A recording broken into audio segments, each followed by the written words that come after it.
On this edition of Early Look, I'm going to be previewing the vacant UFC light heavyweight title fight between Jiri Prochazka and Alex Pereira, which is now the main event with John Jones and Stipe off the card. Really excited for this one. I've been asked over and over again in my live streams, which fight am I most excited for that's coming up? It is this one right here. I'm not even going to lie.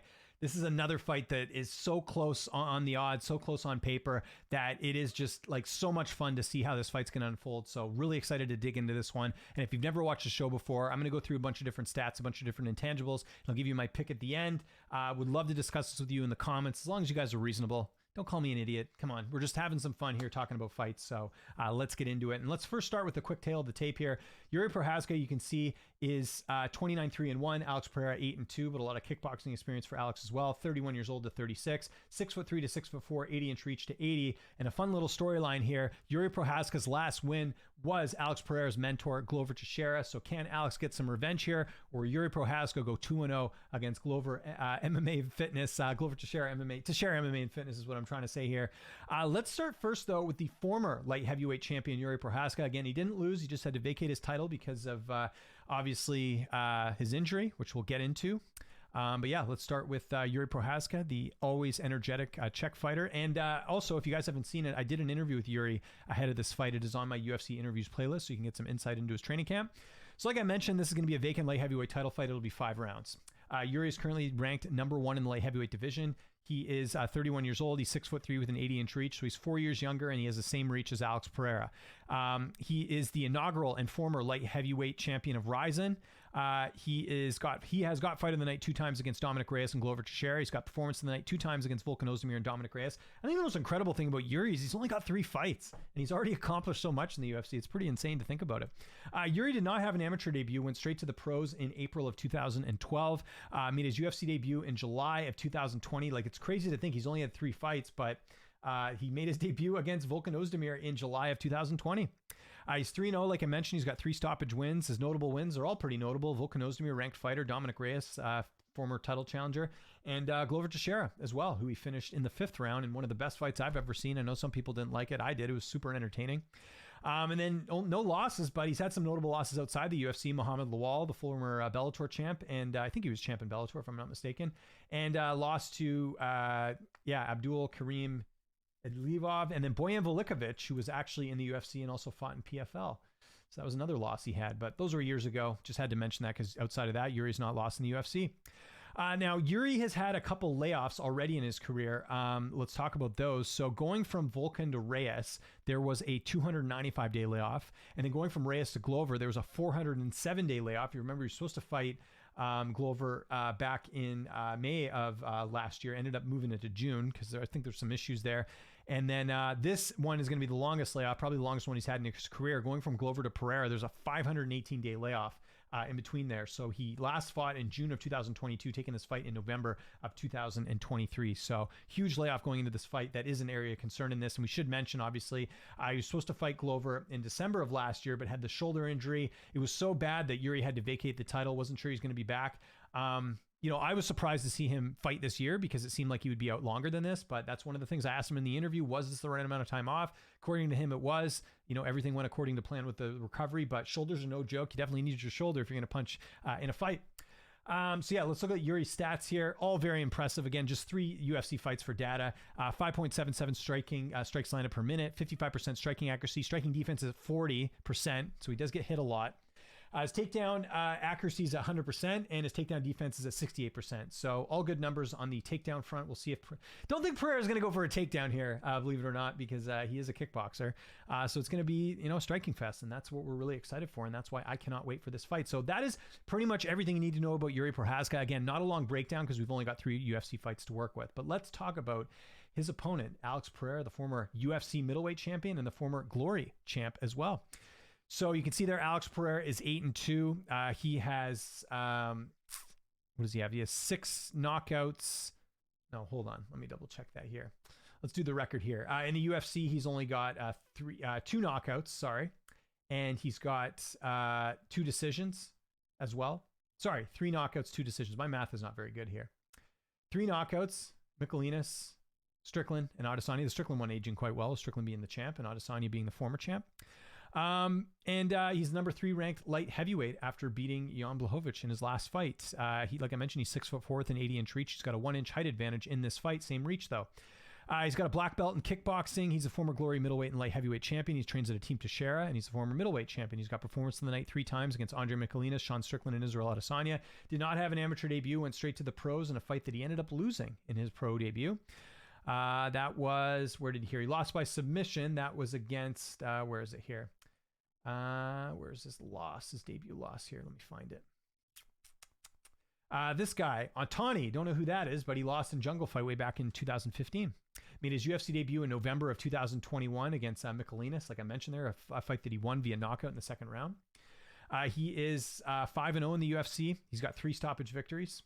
Yeah, sorry, I mentioned that earlier. He's 6-1 in his UFC career. I think I messed that up. That's never been my forte, guys. Apologies there. Some notable wins, kind of like Strickland. He's got a couple notable wins here. Like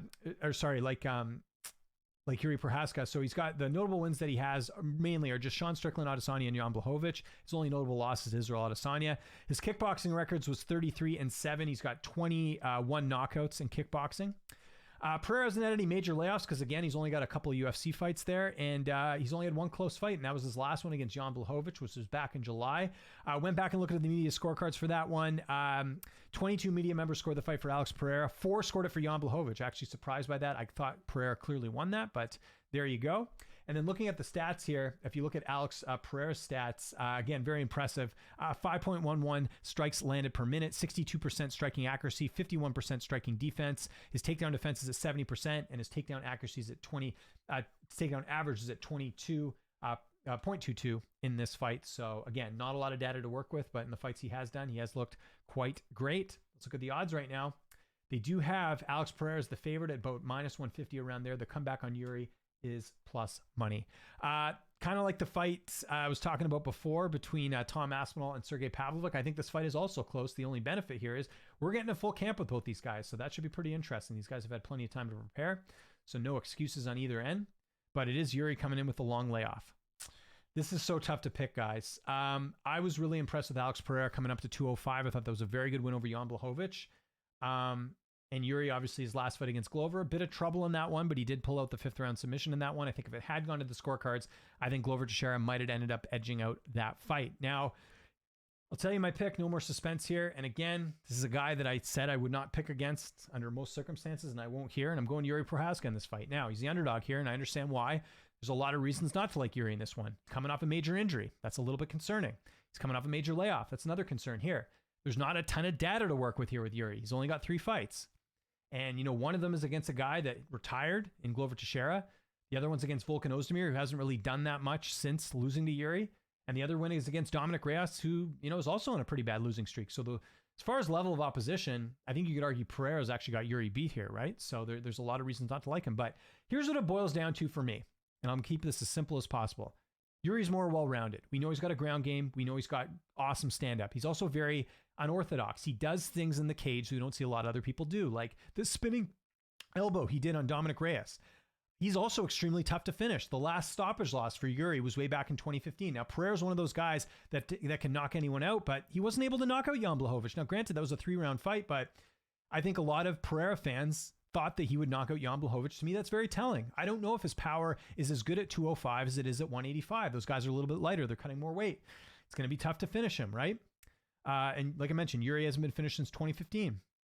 I think Jiri is also a completely different striker than anyone he's ever fought. A benefit, though, like I mentioned on the Pereira side, is that his coach is Glover Teixeira. Who knows Glover better than the guy that fought him last, right? So that's as well. Here's another thing that I think will play a factor in here. While Jiri has the layoff, he also hasn't taken much damage. Alex Pereira not only got knocked out by Israel Adesanya not that long ago, right? He got knocked out earlier this year. The other thing we got to remember, he cut a ton of weight for that fight. That's got to add up a little bit. It's not like Pereira's young. He's 36, right? That stuff adds up on the body, So gets knocked out by Adesanya in April, fights in July, has a tough fight, took some damage in that one too. That's kind of tough. Like, I'd almost say the layoff is actually a little bit better for Jiri in the sense he hasn't taken as much damage. So there's that school of thought as well. I think the time off has actually helped Jiri, like he's been able to heal any bumps and bruises, because that Reyes fight, he did take some punishment there. He took some punishment in the Glover fight too. So I think he's very well healed and all that. So this is not going to be a popular pick here, but I'm going to go Jiri Prochazka by decision. Now, Could he wear out Pereira? Maybe, but we've seen Pereira go 5 rounds. I don't think his cardio will be an issue in this fight. I think he's also going to be tough to take out. I think Pereira will win some rounds here, but I think Jiri will slightly edge this one out. I just think his striking is going to be a bit too different from Pereira. I think Pereira is the better striker, but I think that Jiri is just going to be a little bit more creative with the strikes, and he'll be able to get in when he needs to. And there's also that threat of getting takedowns and using his ground game as well, where like we don't really know. Like Pereira's tough to take down, but that was mainly at middleweight. Like at light heavyweight, could we see him get taken down a little bit? It could happen. We'll see. So I just have a hard time picking against Jiri because I think he's the Terminator. He's tough to take out, and if Pereira can't finish him, what's he going to do? Like to me, when it gets into those later rounds, who are you more reliant on? The guy who's we know is well rounded in Jiri, or the guy in Pereira who's maybe the better striker, but we don't know what he's like on the ground? I got to take Jiri here. But it's not like a super confident pick here. Again, I understand where people are picking Pereira, and I also understand Pereira being the favorite here. I get all that, but I'm going with Jiri, man. Like I've got faith that this is a guy that just levels up every fight. Just when you think he's down and out, like remember when Reyes knocked him out and he was able to persevere and come back. Like I think there's that dog in Jiri that's just tough to take out, and that's why I got to pick him in this fight. So I want to know what you guys think in the comment section below. Who are you picking in this fight? Who do you think gets it done? What's your official prediction? I know there's going to be a lot of people picking Pereira by stoppage. I could see it. I just think that Jiri, like I said, tough to take out. And I think that in general, Jiri is just a tough matchup for anyone at 205. Follow me on Twitter, TikTok, Instagram, @Lynch on Sports. I'm James Lynch. Thanks so much for watching, and I'll see you next time.